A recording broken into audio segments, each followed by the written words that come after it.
On est là dans le jardin sonore déjà de Shema Adonai avec ces sujets qui sont des piliers. Alors, est-ce que tu peux nous donner comment c'est né Shema Adonai? Alors, Shema Adonai est né, donc comme toi, je viens d'une famille, enfin mon père avait perdu tous les siens dans les camps, sauf un frère, et mon père était complètement athée, pas du tout, il détestait les anecdotes, donc il ne me parlait jamais de ce qui s'était passé pendant la guerre, d'autant que lui avait quitté la Pologne juste avant et qu'il avait pu se retrouver par mille péripéties que je ne vais pas raconter ici dans les forces belges de la RAF. Donc il était navigateur dans les bombardiers. Et donc pour lui, ce qu'il me disait sur sa famille, ça tenait en quelques mots. Une demi-page A4 aurait amplement suffi pour tout inscrire. Il me disait souvent, n'oublie pas que tu es juif. Mais pour lui, être juif, c'était absolument pas une question de religion, c'était une question d'éthique. C'était un sens des responsabilités poussé à l'extrême. C'était, je pense, avec le recul, une certaine manière de savoir emmerder les gens, ce qu'il faisait bien. C'était une forme de rigueur dont je ne suis pas absolument sûr aujourd'hui, avec un peu de recul, qu'elle était spécifiquement juive ou si elle était spécifiquement Simon Engel. Ce qui est tout à fait possible aussi. Mais mon père, quoique complètement athée, n'arrêtait pas de s'engueuler avec Dieu. Et donc régulièrement, il venait à dire, mais comment est-ce qu'on peut croire en un Dieu qui a laissé commettre tout ça et puis, donc, j'ai commencé les romans, tu le disais. À l'époque, j'avais comme perspective d'études pour mon mémoire, je voulais faire ou une comparaison entre Brassens et Jacques Brel, ou étudier la question de la solitude comme condition à l'écriture. J'avais pris une quantité phénoménale d'auteurs. Et puis, mon père qui me donnait souvent à lire des articles du Herald Tribune en me disant, tiens, je te les donne, mais de toute façon, je pense que tu ne les comprendras pas parce que c'est en anglais et ton anglais n'est pas bon. Et donc, a priori, quand il me donnait quelque chose à lire, c'était la garantie pour que je ne le lise pas. Un jour, il me donne Paroles d'étranger d'Elie Wiesel et je le lis. J'accroche et je commence à lire, et puis j'ai lu tout Elie Wiesel. J'ai fait mon mémoire sur Elie Wiesel, j'ai fait mon doctorat sur Elie Wiesel, j'ai fait un premier bouquin sur Elie Wiesel, j'ai fait un deuxième bouquin sur Elie Wiesel, j'ai fait plein d'articles sur lui. Je l'ai rencontré et en fait je me suis rendu compte que mon père avait sans doute utilisé Wiesel pour me transmettre quelque chose, bien que je pense que fondamentalement, si mon père avait suivi un peu le cheminement de Wiesel, il aurait été profondément en désaccord avec lui. Mon père, je l'ai dit, était absolument pas religieux, alors que Wiesel l'était quand même pas mal. Mais donc, j'ai plongé dans cette réflexion-là, dans tout ce travail de mémoire. J'ai lu tout ce qui était possible de lire à l'époque. J'ai rejoint le CCLJ avec, à l'époque, c'était David Suskind qui était là et Simone. Je suis rentré dans l'équipe de rédaction du journal Regard. Donc, je suis vraiment, entre guillemets, retourné au judaïsme en évitant la case synagogue. Et j'ai adoré ça. Et donc, à ce moment-là, donc on est en 85, j'ai 23 ans et j'écris le livret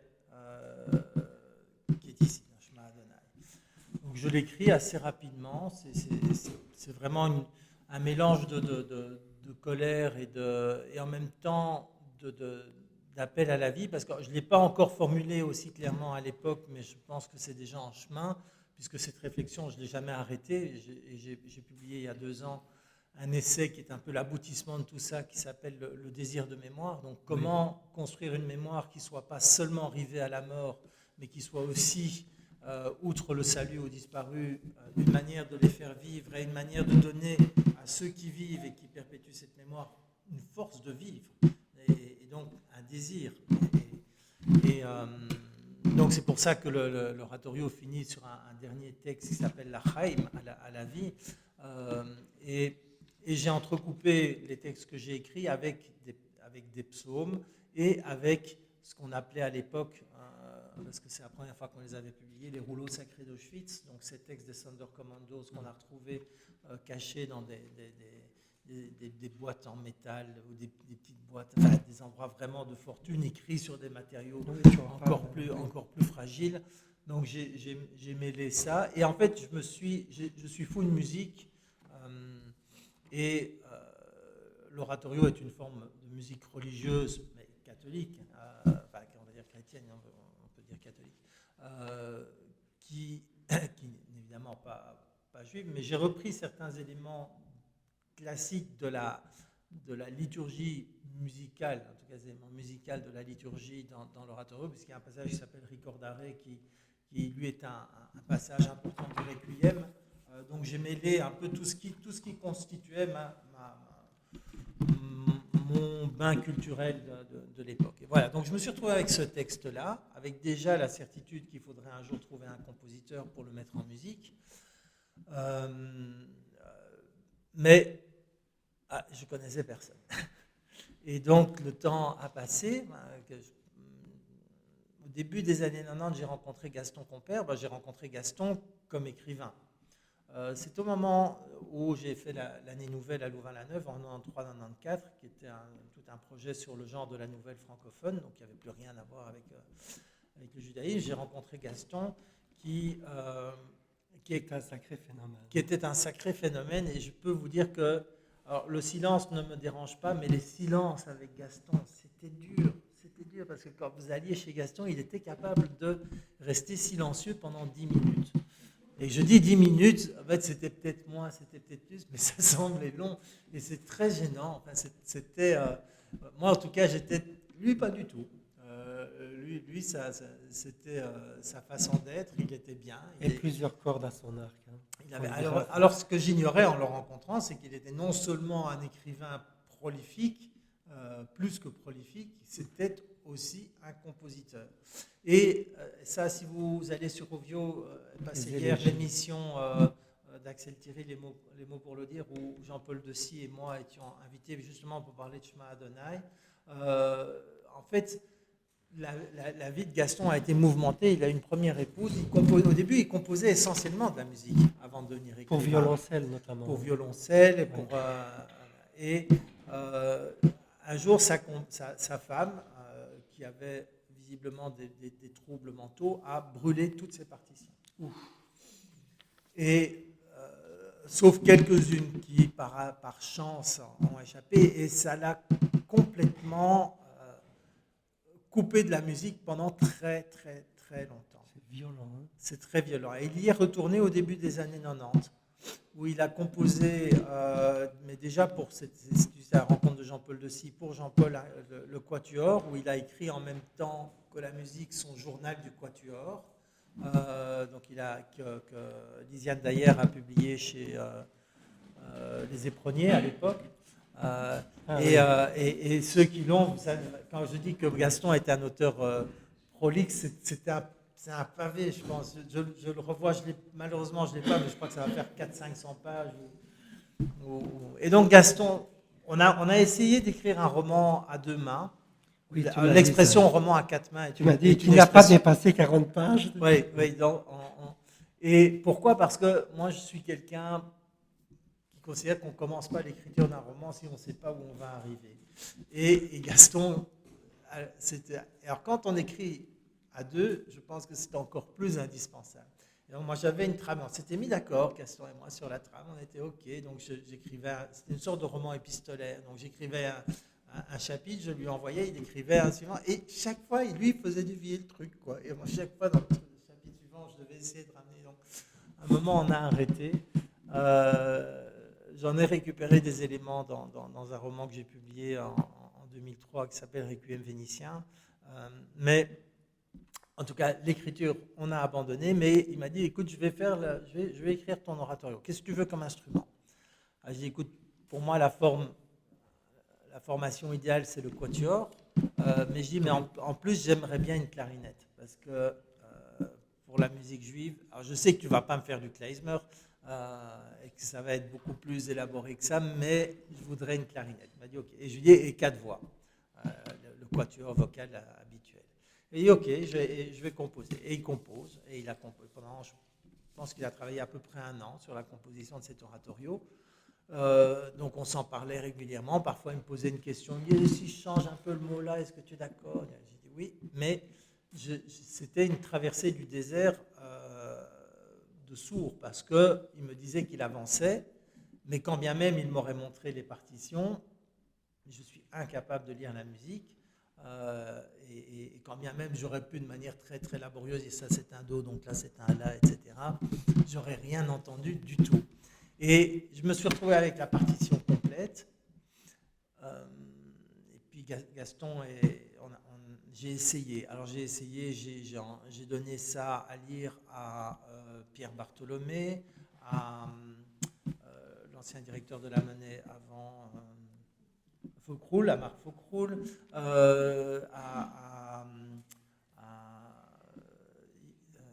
Mais justement, à d'autres, et tous m'ont dit oui. c'est injouable. Ça nécessite, ça nécessite ou des artistes chevronnés, mais il n'y en a pas un qui va prendre le risque de faire une création mondiale d'une œuvre pareille, ou des jeunes, mais qui eux seront peut-être assez fous pour le faire, mais ils n'auront pas les compétences et ils vont se casser la figure. Et bon, et Jean-Paul à l'époque qui commençait, Jean-Paul Dessy qui commençait la direction d'orchestre, n'avait pas du tout la possibilité d'imposer ça. Et bien voilà, la vie a continué, on s'est perdu de vue, Jean-Paul et moi, Gaston est décédé, et j'avais toujours cette partition. De temps en temps, je réessayais, mais... Et puis, il y a eu, tu en parlais, Viva, à Louvain-la-Neuve, et Jean-Paul, dont je n'avais plus de nouvelles depuis au moins 10 ans, m'a appelé sur la route, il rentrait du spectacle pour me dire qu'il l'avait vu, qu'il avait vraiment adoré. Et je lui ai dit, parce que je suis très têtu, mais écoute, c'est un signe, on doit absolument faire l'oratorio. Il me dit, écoute, tu as raison, maintenant je peux le faire. Puisqu'il est, Juste un mot sur Jean-Paul Dessy, qui est un violoncelliste, qui est aussi le directeur artistique de Musique Nouvelle, et qui officie à Arsenic à Mons, qui, pour les personnes qui ne connaissent pas, qui est un bijou acoustique. Ouais. C'est une magnifique salle à Mons. Ouais.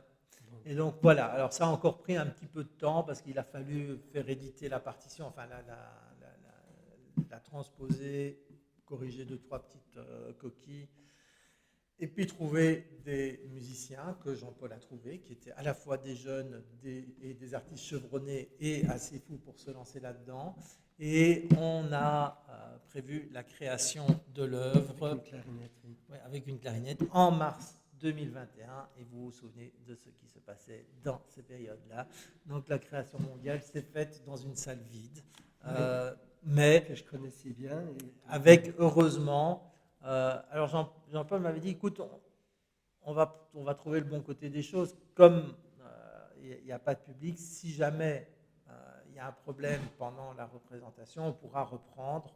L'idée était d'enregistrer, il avait un excellent ingénieur du son, et de tout filmer. Il dit, s'il faut reprendre, on reprend. Mais il m'a avoué ça il n'y a pas longtemps, il avait quand même dit à son technicien, à son chef, son ingénieur, on ne fait qu'une prise. Parce que c'est une musique qui est tellement exigeante et tellement forte que il fallait pouvoir... Et ils l'ont fait d'un coup. Et pour moi, ça a été quelque chose de très émouvant parce que cette musique, je ne la connaissais absolument pas, puisque ça faisait 30 ans qu'elle avait été composée, mais je n'avais que la partition. Et donc, alors j'avais entendu 2-3 œuvres de Gaston, c'est une musique assez incroyable, mais qui n'est pas les une musique, élégies notamment. Ouais, mais qui est une musique difficile. Quoi. Difficile d'accès. Hein, oui. Et donc j'avais à la fois une attente énorme et j'avais la pétoche aussi, parce que je me dis, oulala, si c'est trop compliqué, si c'est inaudible. Et c'était, moi je trouve, vous jugerez, j'ai trouvé que c'était juste parfait. Alors autant le dire tout de suite, ce n'est pas une musique que vous mettez en toile de fond quand vous invitez des copains pour manger un spaghetti. Et le faire par petits bouts est tout à fait compréhensible parce que c'est vraiment une musique exigeante. C'est pour ça qu'on n'a pas voulu la passer aujourd'hui, exactement pour ce que tu dis là, parce que par quel bout la prendre, non, c'est pas comme ça qu'il faut. Oui. Mais dans ton texte, j'aime beaucoup ces deux pages-là. Il y a un dialogue entre le Fils et le Père. Oui, qui est une reprise entre guillemets, sacrifice d'Isaac par Abraham, où là il y a une inversion, c'est le fils qui prend le père par la main et qui lui dit de le suivre. Oui. C'est un peu, il y a un reproche il y a plusieurs couches dans le schéma Adonai. Shema Adonai, c'est une liste de reproches. J'ai eu, il y a quelques jours, j'ai posté sur Facebook la rencontre qui aurait lieu ce soir en mettant le texte de présentation, et j'ai eu une des personnes qui est une de mes amies sur Facebook, mais il y en a beaucoup que je ne connais pas directement, donc je vais toujours quand même jeter un œil avant d'accepter quelqu'un, mais là, c'est une dame qui est visiblement très, très croyante, catholique, et qui me dit: comment osez-vous demander à Adonai de se taire et d'écouter et elle était vraiment blessée qu'on puisse... on a eu un petit échange courtois, bien entendu, mais je pense aussi que c'est sans doute une des différences profondes entre le christianisme et le judaïsme, c'est que dans le judaïsme, on a l'habitude d'engueuler Dieu. On lui donne plusieurs noms d'ailleurs. On lui donne plusieurs noms et en plus il y en a un qui est imprononçable, c'est vous dire avec la complication des... Le tétragramme. Oui. Donc il suffit de lire Woody Allen pour voir que... Et puis même les textes, les légendes chassidiques par exemple, même chez les chassidim qui sont très très très très religieux, ça castagne quand même, c'est polémique quoi, c'est polémique. Il y a Delphine Horviller, le rabbin, la rabbine, elle est interrogée et on lui dit: mais bon, le besoin de transcendance se fait de plus en plus sentir dans notre société. Quelle réponse le judaïsme apporte-t-il à cette quête du sacré? Delphine répond: on ne peut jamais répondre à une question par le judaïsme dit que, pense que. Au sein du judaïsme, certains pensent la spiritualité selon un rapport vertical. Pour d'autres, Dieu se manifeste dans le rapport horizontal entre les visages humains, une idée développée par Emmanuel Lévinas. Dans ce face-à-face avec l'altérité surgit le divin, le transcendant. Alors, est-ce que au début de ton propos, tu disais en évitant la case synagogue, c'est mon cas aussi, mon père là. Mais par rapport à il y a la spiritualité et le religieux. Ta position?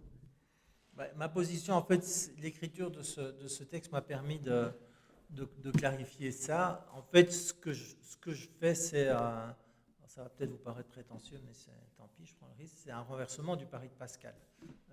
Donc Pascal qui dit je vais croire, parce que si Dieu existe, lorsque je le rencontrerai, il ne pourra que me féliciter d'avoir cru et d'avoir obéi à ses commandements. Et s'il n'existe pas, c'est le néant, mais tant pis quoi. Hein. Je synthétise très fort. Moi, je dis, je fais le pari inverse. Je vais faire comme si Dieu n'existe pas, parce que vu qu'à l'évidence, il ne s'occupe pas de nous. Alors certains peuvent dire c'est parce qu'il nous a laissé une liberté complète, c'est parce que j'ai lu le texte de Hans Jonas sur Dieu après Auschwitz qui est magnifique, hein, qui dit on attribue à Dieu trois caractéristiques qui sont incompatibles. Dès que vous lui en donnez deux, ça exclut la troisième. Alors les trois sont la présence, hein, la deuxième c'est la bonté et le troisième c'est la puissance. Donc s'il est bon et puissant, à l'évidence il n'est pas là. Hein. S'il est là et qu'il est puissant, alors à l'évidence il n'est pas bon. Hein. Et s'il est...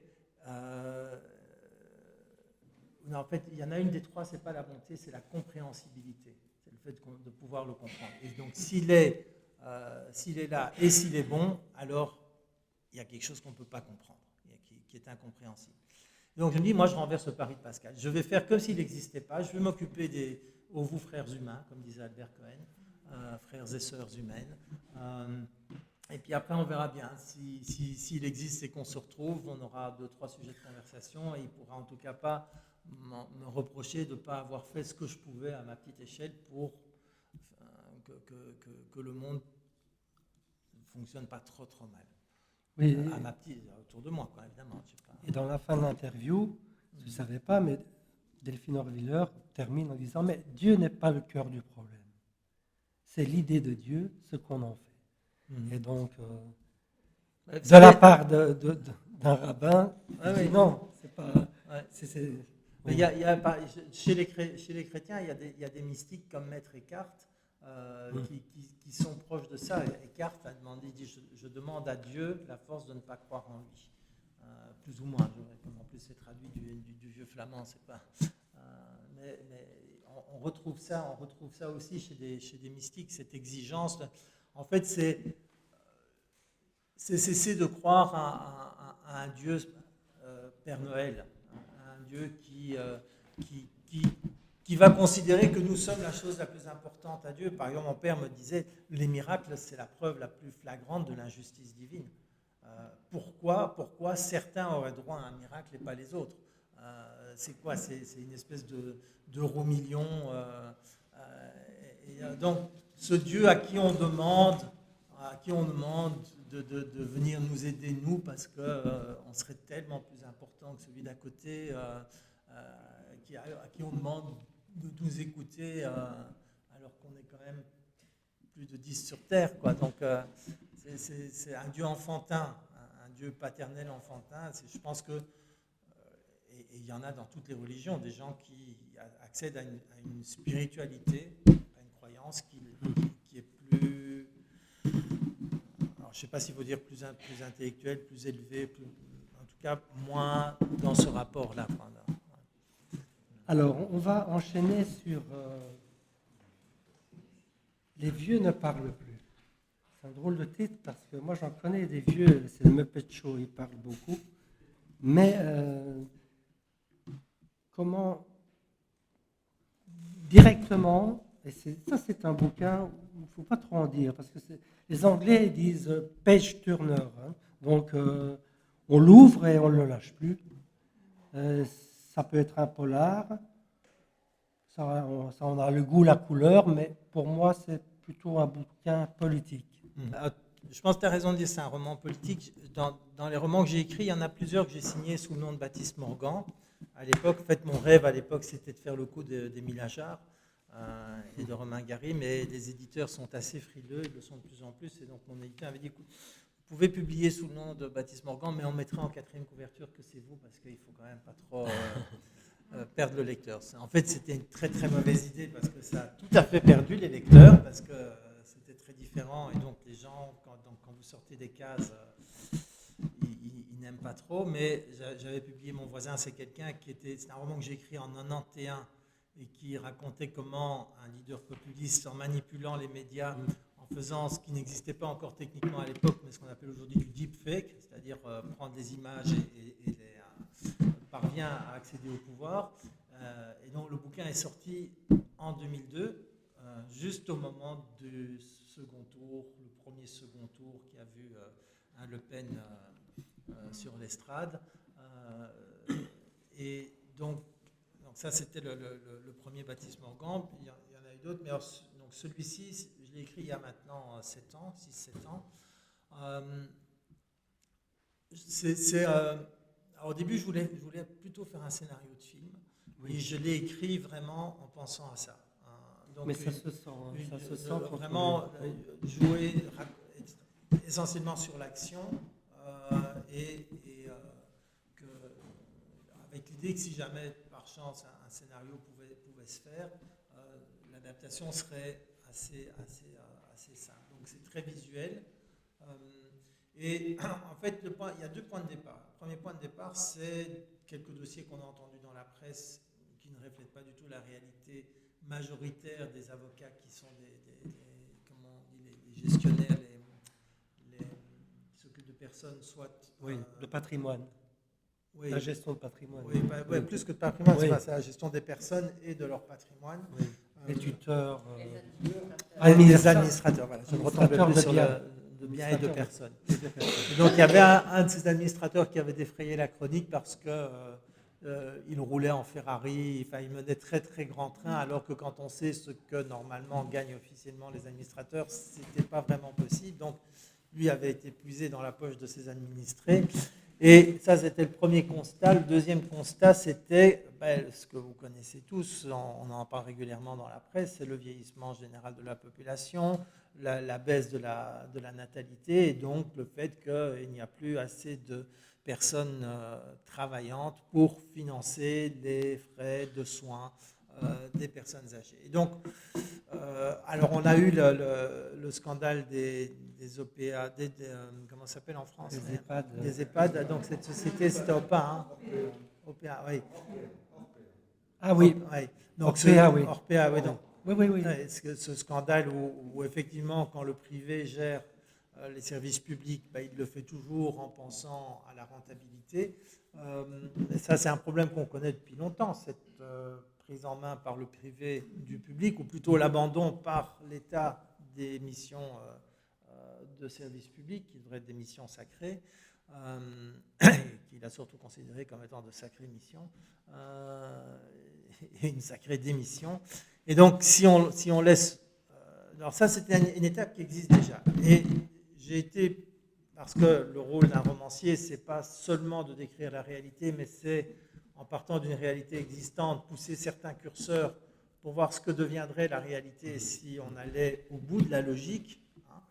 Je me suis dit, que se passerait-il si l'État prenait, sous couvert de reprendre les choses en main et de corriger les déviances du secteur privé, si l'État reprenait en main des pans du service public, mais qu'il les gérait de manière encore plus privée que le secteur privé. Quand je dis encore plus privé, c'est-à-dire dans une optique de rentabilité, et exclusivement de rentabilité. Avec cet avantage suprême, c'est que, étant l'État, ayant repris en main les choses, elle se part de toutes les vertus et rend très très compliqué la vérification, d'autant que le constat que je fais dans ce livre, que j'ai écrit, je le rappelle, bien avant la crise du Covid, même s'il est sorti, hasard des choses, pendant la crise du Covid, il le fait aussi avec cette approbation tacite de la population pour qui la charge des grands-parents, des arrière-grands-parents est souvent pesante, d'abord en temps, en énergie mentale et financièrement aussi. Donc il y a cet assentiment tacite qui se met en place dans le roman où on se lave les mains, on délègue tout à l'État, l'État prend en main la gestion de tout, la personne et ses biens, et on envoie les personnes âgées dans des villages de santé pour aînés, la photo est belle, qui ont l'avantage de se trouver un peu loin, mais dans des sites tout à fait bucoliques, bien entendu. Donc c'est un peu trop loin pour rendre visite tous les week-ends, vous comprenez, on est très accaparés. Ouais. Et puis voilà, je ne vais pas tout vous dévoiler. Non, mais, justement. Mais quand même, sans trop dévoiler, il y a une idée terrible, dans tout le sens du mot terrible. C'est ce fameux logiciel, parce que Alexandre Geoffroy, maître Geoffroy, met au point un logiciel, mais il est terrible. Alors sans en dire trop, parce que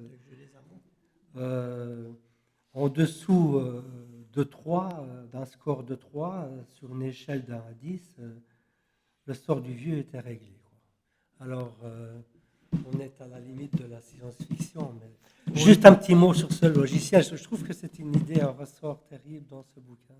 C'est pas très compliqué, hein. C'est un logiciel qui prend en compte divers paradigmes. Alors, il y a les paradigmes santé, l'état de santé de la personne, sa tension, son rythme cardiaque, ses incidences, son taux de cholestérol, etc. Les opérations qu'il a déjà eues, celles qu'on devrait envisager, et puis son compte en banque, et enfin son patrimoine, on va dire. Et voilà, il y a un algorithme assez simple qui à un moment dit, c'est un peu comme l'image va vous parler. Vous avez une voiture. Hein. Après 6 ans, votre garagiste dit ah, ben, si vous voulez continuer avec votre voiture, il faut remplacer les amortisseurs, l'embrayage, etc. Vous vous dites je vais peut-être la mettre à la casse. Hein, voilà. Mais c'est cette logique-là que Geoffroy applique de manière beaucoup plus civilisée, bien entendu. On ne dit pas les choses dans ces termes-là, mais le résultat est assez identique. Puis Maître Geoffroy, c'est pas un glaçon, enfin, il y a un rapport avec sa mère. Oui, parce que évidemment, quand il s'agit de s'occuper des vieux des autres, ça va, mais quand il s'agit des vôtres, hein, c'est plus compliqué. Et donc, lui, il aimerait quand même trouver une solution pour sa vieille maman. Donc, on va peut-être revenir à la musique. Avant de demander à Vincent une impro et ce qu'il pense de la musique, quelques auteurs que vous allez reconnaître. La vie sans musique est tout simplement une erreur, une fatigue, un exil. Nietzsche. S'il y a quelqu'un qui doit tout à Bach, c'est bien Dieu. Philippe Solers. Non ? Sioran. Sioran. Philippe Solers avait écrit « La musique de Bach prouve Dieu ». Oui. Sioran, lui, il était... mais alors, Bach... Ouais. Alors, une rengaine, c'est un air qui commence par vous entrer par une oreille et qui finit par vous sortir par les yeux. Raymond DeVos. Ça, que recherchez-vous, monsieur, dans la musique ? Que recherchez-vous, monsieur, dans la musique ? Je cherche les regrets et les pleurs. Pascal Quignard. Alors, ma préférée. J'aime que la musique ne soit pas sourde à la chanson du vent dans la plaine, ni insensible au parfum de la nuit. Vladimir Yankelevitch. Et Vincent Engel, qu'est-ce qu'il dirait en quelques lignes sur la musique ? Non, là, tu me prends en dépourvu parce qu'en Mais justement. Oui. Là, comme ça, au débeauté, mais la musique me présente dans tous mes romans, vraiment. Voilà. Et les personnages de musiciens aussi. Et on finira là-dessus, le Retour à Monte Carlo, qui est mon plus gros roman, qui fait 870 pages. Tout est parti d'un morceau de 2 minutes 30 à la guitare de Sting, donc sans parole. Et quand j'ai entendu ce morceau, c'est un morceau qui s'appelle Synthanias and the Burning Train, ce qui a donné le nom du personnage principal qui s'appelle Agnès. Et à la guitare, quand j'ai entendu ce morceau, c'est un duo de guitare, quand j'ai entendu ce morceau, je me dis, il y a une histoire là-dedans. Et la structure du morceau m'a donné la structure du roman, et puis j'ai étoffé, et puis ça a donné un... Vous voyez, comme quoi la littérature, c'est lourd. Hein. Il m'a fallu 800 pages pour dire ce que Sting dit en 2 minutes. Voilà. On va applaudir peut-être.